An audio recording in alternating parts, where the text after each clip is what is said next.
Bismillahirrahmanirrahim. Assalamualaikum warahmatullahi wabarakatuh. Alhamdulillahirabbil alamin. Wassalatu wassalamu ala asrofil anbiya'i wa mursalin wa ala alihi wa ashabi ajmain amma ba'du. Pemirsa Senpo TV dimanapun berada, mari bersama-sama kita panjatkan puji syukur kehadirat Allah Subhanahu wa Ta'ala yang telah melimpahkan rahmat serta karunia-Nya, sehingga pada hari ini kita bisa kembali bertemu dalam program Islam Penuh Cinta, Menyejuk Hati, Penyegar Iman. Bersama saya Tiara Dianti, dan tentu sudah hadir di tengah-tengah kita Bapak Ustadz Ahmad Haris Riswanto. Assalamualaikum Pak Ustadz. Waalaikumsalam warahmatullahi wabarakatuh. Kabarnya gimana Pak Ustadz? Alhamdulillah, semoga selalu sehat, afiat, dan baik. Amin ya rabbal alamin.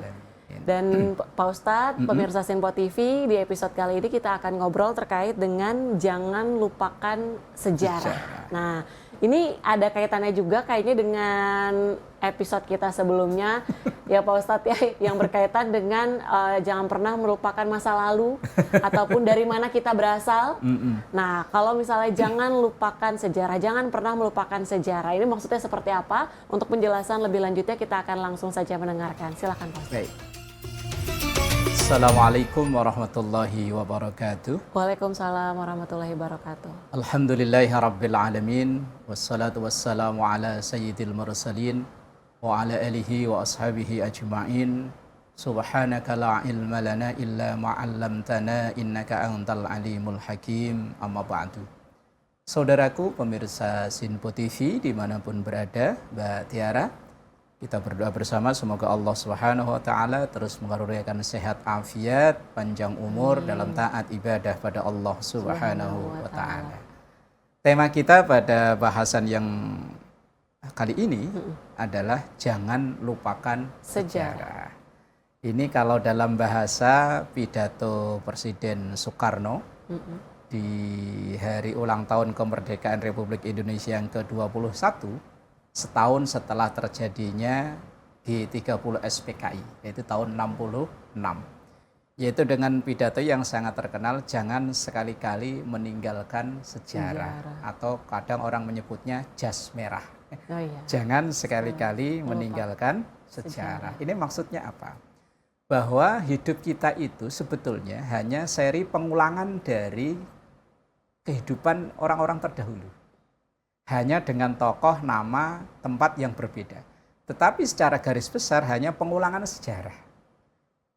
Bahkan kita sebagai seorang muslim dalam Al-Quran sendiri itu ada kurang lebih sepertiga dari ayat Al-Quran itu berbicara tentang sejarah. Sejarah orang-orang di masa lalu. Maka misalnya seperti dalam surah Yusuf, atau bahkan nama-nama surat dalam Al-Quran itu banyak nama-nama orang-orang terdahulu yang itu berisi tentang sejarah kehidupan dari orang-orang yang dimaksud itu. Tidak hanya Nabi, ada orang-orang yang disepakati itu bukan Nabi, seperti Luqmanul Hakim, Maryam, itu kan bukan Nabi, tetapi namanya ditulis dalam Al-Quran itu sebagai pelajaran sejarah kehidupan mereka seperti apa, lalu kita orang yang hidup belakangan menyikapinya seperti apa. Maka dalam Al-Quran itu kurang lebih sepertiga ayat yang ada, sekitar 6.000 sekian ayat dalam Al-Quran, itu sepertiganya, berarti sekitar 2.000 sekian ayat, itu bercerita tentang sejarah atau kehidupan orang-orang sebelumnya. Maka dalam Al-Quran itu disebutkan laqad kana fi qasasihim ibratul liulil albab. Laqad kana, dan sungguh ada fi qasasihim, dalam kisah-kisah mereka, dalam sejarah-sejarah kehidupan mereka. Mereka itu maksudnya orang-orang terdahulu. Ibratun sebagai pelajaran, liulil albab, bagi orang-orang yang mau berpikir dengan cerdas. Kita ambil contoh misalnya. Manusia pertama di muka bumi ini adalah Nabiullah Adam alaihissalam. Ia diciptakan sendirian di surga saat itu sebagai manusia. Nah, orang kita ketika sebelum menikah juga di dalam kondisi sendirian. Kemudian problemnya Nabiullah Adam pengen punya pasangan. Nah, sejarahnya kita pengen ngikuti ya punya pasangan. Begitu punya pasangan, pasti akan ada problem yang dihadapi oleh pasangan yang berumah tangga. Entah itu kadang problem dari suaminya, dari istrinya. Kalau yang dialami oleh Nabiullah Adam, fasilitas surga silahkan semua dinikmati, cuman ada satu yang dilarang. Kemudian problem itu berawal dari sang istri yang pengen nyoba sesuatu yang dilarang itu. Lah kehidupan kita sebagai umat sekarang ya akan niru, akan mengulang lagi. Orang yang baru berawal berumah tangga itu biasanya ya adem ayem. Nabiullah Adam awalnya adem ayem, tapi begitu sekian jalan akan ada problem. Problem ya bisa berawal dari tadi sang istri. Kalau dalam konteks ini Nabiullah Adam ya dari istrinya Hawa pengen nyobain itulah. Kadang orang berumah tangga sejarahnya sama kayak Nabiullah Adam. Istri yang pengen kadang suaminya awalnya dulu yang jujur, di kantor orang yang amanah, tapi karena mungkin didesak, dipaksa-paksa sama istri, jadilah kasus seperti yang dialami oleh Nabiullah Adam. Setelah itu gimana ceritanya? Sejarahnya, Nabiullah Adam terusir.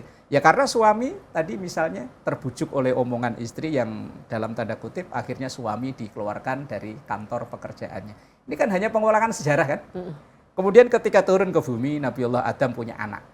Problem dengan anaknya. Kadang ada orang punya anak sama, anak bapak ibunya dari bapak ibu yang sama sekandung, tapi punya watak yang berbeda. Itu juga dialami oleh Nabiullah Adam, Qabil dan Habil. Sejarah pertama kali kasus terjadi pembunuhan ya saat itu. Ya sampai sekarang. Kadang ada kasus kakak membunuh adik, saudara kandung saling bunuh karena berbagai macam permasalahan. Ini kan artinya bahwa kejadian atau sekarang ini adalah pengulangan sejarah yang sudah ada. Dan problem apapun yang kita hadapi itu sudah ada contohnya dari sejarah yang ada. Misalnya ada orang yang bermasalah dengan orang tuanya. Ada anak itu baik, secara ibadah habluminallahnya baik, habluminannasnya baik. Cuman dia terkendala dengan bapaknya. Sejarah sudah ada, Nabiullah Ibrahim alaihissalam. Nabiullah Ibrahim orang baik, pengajar tauhid, penyebar ajaran tauhid, tapi ayahnya Azar justru malah produsen berhala. Ada orang yang dalam menjalani kehidupan bermasalah dengan istrinya. Itu juga terjadi, pernah Nabiullah Lut alaihissalam. Ada orang yang dalam menjalani kehidupannya bermasalah dengan anaknya. Udah ada contohnya, Nabiullah Nuh dengan putranya Kan'an. Ada orang yang bermasalah dengan keluarga besarnya, Rasulullah Sallallahu Alaihi Wasallam. Dalam dakwahnya Rasulullah itu ditentang oleh keluarga-keluarga dekat. Lah kadang kita dalam menjalani kehidupan sekarang, kita membangun satu usaha baik misalnya, itu kadang gangguan, kendala itu ya dari keluarga-keluarga dekat. Jadi segala problem yang kita hadapi ini itu adalah pengulangan sejarah. Contoh lain, ketika kita hidup dalam kesulitan ekonomi, sudah ada contohnya. Yang paling parah ya Nabiullah Isa alaihissalam. Nabi Isa itu nggak punya istri, nggak punya anak, nggak punya tempat tinggal. Kalau dalam sekarang ya tuna wisma ya. Nah, ada orang yang hidupnya bergelimang harta bahkan kekuasaan. Nabiullah Sulaiman alaihissalam, kaya raya luar biasa, ia seorang raja. Berarti segala apapun problem atau profesi yang kita hadapi walaupun dengan nama yang berbeda itu pada dasarnya adalah pengulangan sejarah. Maka Islam tidak menghendaki kita itu melupakan sejarah. Bahkan diperintahkan untuk belajar dari sejarah. Laqad kana fi qasasihim ibratun liulil albab. Sungguh ada dalam kisah-kisah orang-orang terdahulu itu sebagai ibrah, sebagai pelajaran untuk kita orang-orang yang mau berpikir cerdas. Setiap kasus yang dialami oleh orang-orang terdahulu itu pastikan ada solusi penyelesaiannya. Iya. Kalaupun seandainya sudah terakhir, misalnya orang yang berproblem dengan anaknya. Rata-rata kehidupan orang modern sekarang terkadang berproblem dengan anaknya. Lah kalau sudah berusaha maksimal dengan usaha terbaik, Nabiullah Ibrahim contohnya berhasil mendidik Ismail dan Ishak. Tapi kalau seandainya tidak seperti yang diharapkan, udah ada contohnya, Nabiullah Nuh ternyata Allah berkehendak lain, putranya sendiri berbanding terbalik dengan misi dakwahnya. Ketika orang berproblem dengan ekonomi, udah ada contoh Nabiullah Ayub alaihissalam. Nabi Ayub itu dulunya orang yang sukses dari sisi ekonomi, keluarga, anak, dan lain sebagainya. Tetapi orang yang sukses dari sisi ekonomi, karir, dan sebagainya, pasti banyak orang yang hasut. Lah, yang hasut kepada Nabiullah Ayub bukan dari bangsa manusia, dari bangsa iblis, dari bangsa jin, setan, dan lain sebagainya. Yang mohon pada Allah, ya Allah, kalau Ayub itu rajin ibadah, pantas duitnya banyak. ekonominya lancar, keluarga sehat-sehat. Coba kalau diuji. Kemudian diuji dengan harta habis, semua anak meninggal, semua harta benda habis, bahkan dirinya digerogoti penyakit yang sampai 18 tahun dalam sejarah. Nah ini kan contoh bahwa kita terkadang ada yang bernasib seperti Nabi Ayub alaihissalam. Dulu awalnya karir bagus, tapi karena ada yang hasut akhirnya jatuh. Keluarganya berantakan, anaknya berantakan, ekonominya berantakan. Tetapi contoh dari Nabi Allah Ayub dengan terus bersabar, dengan berikhtiar, tidak patah arang, tidak patah semangat, tidak putus asa, sedang berdoa pada Allah Subhanahu wa taala, ya akhirnya diberikan solusi oleh Allah. Karena di dunia ini sebetulnya enggak ada problem yang enggak ada solusinya. Semua ada solusinya. Dan itu sudah digambarkan oleh sejarah. Nah, terus kalau kita sebagai bangsa Indonesia, kalau tadi kan kita sebagai seorang Muslim. Indonesia ini kan ditempa digembleng dengan kehidupan yang keras ya. Sekian ratus tahun dalam penjajahan Belanda, sekian tahun dalam penjajahan Jepang, kemudian sekian tahun setelah pasca kemerdekaan, revolusi dan lain sebagainya, terus bahwa kita dalam sejarahnya bukan bangsa yang cengeng, bukan bangsa yang gampang putus asa. Maka kita sebagai anak bangsa ya tentu harus tetap optimis bahwa dulu orang-orang tua kita tercatat dalam sejarah itu para pejuang. Orang yang tidak menyerah, yang secara logika saat itu bambu runcing lawan tank kan tidak mungkin menang. Tetapi orang tua kita dengan semangatnya, dengan doanya, akhirnya diberikan kemerdekaan oleh Allah Subhanahu wa taala. Artinya kalau belajar dari sejarah, kita bangsa Indonesia adalah bangsa yang harusnya mentalnya mental baja, mental kuat. Insya Allah nanti disambung kembali. Wallahu a'lam. Bisa. Baik, terima kasih Pak Ustadz. Tadi sudah ada beberapa kisah yang bisa kita jadikan pembelajaran tentunya dari kisah-kisah sejarah baik sebagai seorang Muslim ataupun sebagai kita bangsa Indonesia. Kita akan kembali usai jeda, tetaplah bersama kami di Islam Penuh Cinta, Penyejuk Hati, Penyegar Iman.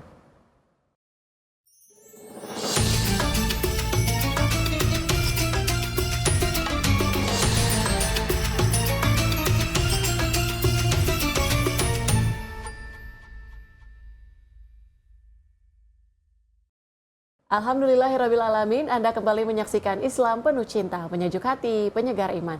Masih bersama saya Tiara Dianti dan tentu bersama Bapak Ustadz Ahmad Haris Riswanto.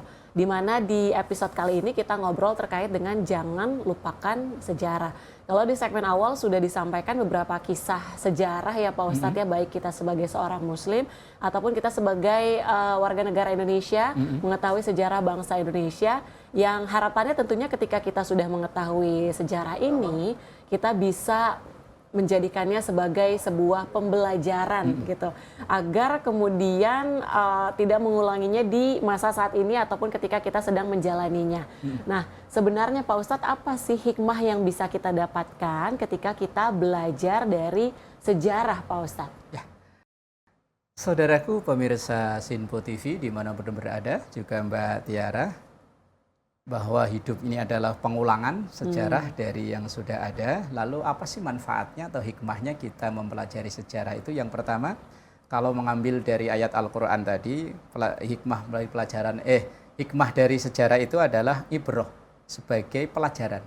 Laqad kana fi qasasihim ibrotul liulil albab, bahwa sejarah itu sebagai pelajaran di masa lalu. Contoh, setiap pelanggaran itu pasti ada konsekuensinya. Nabiullah Adam alaihissalam ketika melakukan pelanggaran, wala taqraba hadhihi syajarah, enggak boleh makan yang satu ini, yang lain silahkan. Tapi akhirnya pelanggaran itu dilanggar oleh Nabiullah Adam, akhirnya ya ada konsekuensinya, terusir dari surga. Lah kita pun sekarang, sekecil apapun pelanggaran yang kita lakukan, pasti ada konsekuensinya. Tentu skalanya ya berbeda. Kalau pelanggarannya itu besar, ya konsekuensinya besar. Tapi kalau pelanggarannya kecil, nilai kecil ya akan kecil. Tapi sekecil apapun pelanggaran yang kita lakukan, pelajarannya seperti Nabiullah Adam pasti ada konsekuensinya. Kemudian ibroh pelajarannya adalah setiap problem yang kita hadapi pasti ada solusinya. Terkadang kita ini menganggap problem ekonomi itu adalah problem terbesar. Sehingga orang itu banyak yang seakan-akan ketakutan ketika kena problem ekonomi. Contohnya sudah ada, Nabiullah Ayub alaihissalam itu orang yang hidupnya dulunya bergelimang harta, tapi kemudian diuji oleh Allah kurang lebih 18 tahun dalam kemiskinan, sakit, dan lain sebagainya. Tapi karena tetap berjuang, tidak putus asa, dengan terus menyandarkan diri pada Allah, pelajarannya bagi kita, hikmahnya, ibrohnya adalah apapun problem kita pasti ada solusinya. Dan juga kadang problem dengan keluarga. Sebagai seorang suami, ya tentu problemnya dengan istri dan anaknya. Kalau yang sukses mendidik anak, ya contohnya udah ada Nabiullah Ibrahim. Yang dalam tanda kutip, kalau bisa disebut gagal, padahal ini adalah memang skenario Allah untuk sebagai pelajaran buat kita, ada Nabiullah Nuh alaihissalam. Sebagai seorang istri, ada seorang istri yang taatnya kepada suami luar biasa, taatnya kepada Tuhannya luar biasa, yaitu Asiyah, istrinya Fir'aun. Padahal Fir'aun itu terkenal penguasa yang zalim luar biasa, tapi dikaruniai oleh Allah istri yang begitu taat, solehah luar biasa. Bahkan dalam satu hadis, salah satu wanita yang dijamin surga itu Asiyah, istrinya Fir'aun. Maka pelajarannya dari sejarah ini adalah seorang istri, walaupun mohon maaf seandainya suaminya itu dalam tanda kutip perilakunya tidak baik, ketaatan seorang istri itu akan menyebabkan dia memperoleh surganya Allah. Tapi tentu dalam sisi hukum ya kita bisa, kalau seorang istri ya bisa melakukan hal-hal yang dibenarkan dalam sisi agama. Kemudian di antara hikmah mempelajari sejarah itu juga ada dalam Al-Qur'an, dalam surah Hud ayat ke-120, itu ada bunyi ayat wa kullan naqussu 'alaika min amba'ir rusuli ma nusabbitu bihi fu'adak, bahwa kita belajar sejarah itu untuk memotivasi diri agar kita terus optimis dalam menjalani kehidupan ini. Memang sesuatu yang ingin kita raih itu butuh perjuangan. Rasulullah itu orang yang paling dekat kepada Allah, tapi untuk memperoleh sesuatu butuh berjuang. Enggak langsung bim salah bim ada. Padahal kalau Rasulullah saat itu mau berdoa, yakin diijabah oleh Allah. Tetapi proses perjuangannya, sejarahnya, pelajarannya bagi kita apa? Nah, maka orang yang belajar sejarah itu untuk menguatkan hati kita, memotivasi diri kita bahwa hidup ini adalah perjuangan. Dan perjuangan itu konsekuensinya tidak mudah. Tidak jalan yang digelari karpet merah, yang dikalungi bunga, tidak. Tapi butuh bahkan mungkin berdarah-darah dan lain sebagainya. Sampai dikisahkan banyak para nabi yang terusir dari kampungnya. Nabiullah Muhammad terusir, Nabiullah Musa ya terusir. Ini adalah sebagai pelajaran untuk menguatkan hati kita bahwa kita menjalani proses ketika kita ingin meraih sesuatu itu pasti butuh perjuangan, tidak semudah membalikkan telapak tangan.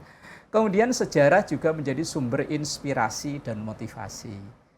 Kalau tadi saya ambil contoh dari sisi kita sebagai seorang muslim, dari kita sebagai bangsa Indonesia.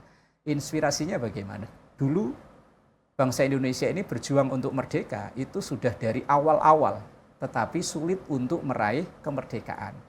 Tetapi inspirasinya ketika mereka, para pemuda-pemuda ini bergabung menjadi satu dalam peristiwa yang sangat terkenal Sumpah Pemuda, menyatakan semua kompak semangat satu Indonesia, akhirnya diberikan kemerdekaan. Artinya inspirasinya kalau kita ingin sukses jangan kerja sendiri, jangan sukses sendiri, bareng-bareng ngajak orang-orang terdekat kita, orang-orang yang menjadi lingkungan kita. Ini inspirasi dari sejarah. Atau kemudian menjadi motivasi juga. Bahwa sesulit apapun bagi orang-orang yang mau berjuang, kalau dalam bahasa ini man jadda wajadda. Orang-orang yang sungguh-sungguh pasti akan berhasil. Dan kemudian hikmah daripada sejarah itu adalah untuk menguatkan identitas kita. Baik kita sebagai seorang muslim atau kita menjadi bangsa Indonesia. Maka dalam pidato Pak Karno itu, jangan sekali-kali meninggalkan sejarah atau jangan sekali-kali melupakan sejarah, agar identitas kita sebagai seorang muslim atau sebagai warga negara Indonesia tetap terjaga dan terbangun, bahwa Indonesia ini negara yang terbangun dengan penuh perjuangan. Wallahu a'lam bishawab. Kalau misalnya dengan adanya sejarah tadi bisa dijadikan sebagai sebuah pembelajaran seperti itu untuk di masa saat ini ataupun yang sedang kita kerjakan ya Pak Ustadz. Tapi kalau kita ternyata mengulangi kesalahan itu lagi, oke sekali kita mengulangi kesalahan, oke kita akan kembali belajar dari sejarah agar kemudian tidak mengulanginya. Sampai akhirnya ternyata ketika menemukan case yang serupa kita mengulanginya lagi. Jadi 2 kali kesalahan yang kita lakukan, bagaimana agar kemudian kita benar-benar memahami, memaknai sejarah tersebut, kemudian apa yang bisa kita petik agar kemudian kesalahan ini kemudian tidak dilakukan bahkan berulang kali. Gitu Pak Ustadz. Saudaraku yang dimuliakan Allah, pemirsa Sinpo TV dimanapun berada, juga Mbak Tiara, seharusnya kita yang belajar sejarah, dalam sejarah itu kan tidak semua kisah orang-orang yang sukses ya, tapi juga ada kisah orang-orang yang dalam tanda kutip gagal. Nah, bagi orang yang cerdas seharusnya belajar dari kegagalan itu. Cuman kadang berbagai macam sebab, terkadang kita malah mengulangi kisah orang yang gagal itu tadi. Misalnya dengan mengulangi kesalahan yang berulang-ulang kali. Misalnya di zaman Rasul Shallallahu Alaihi Wasallam itu ada beberapa kasus contoh orang yang pengen berubah, tetapi belum bisa meninggalkan kesenangannya itu. Dia pengen berubah dari maksiat yang dia lakukan, saat itu memang dia itu hobi maksiat yang luar biasa. Tetapi ketika dia pengen bertobat, akhirnya malah kembali lagi, bertobat kembali lagi. Nah memang pada satu titik tertentu, bila orang itu bertemu dengan orang yang tepat, maka insya Allah dia tidak akan mengulangi kesalahan yang sama itu lagi. Dan itu terjadi pada sahabat Rasulullah. Ketika ada seorang sahabat yang dia itu mabuk iya, zina iya, main judi iya. Kemudian ketika datang pada Rasulullah, ya Rasul, saya ini termasuk orang yang pezina, pemabuk, terus penjudi.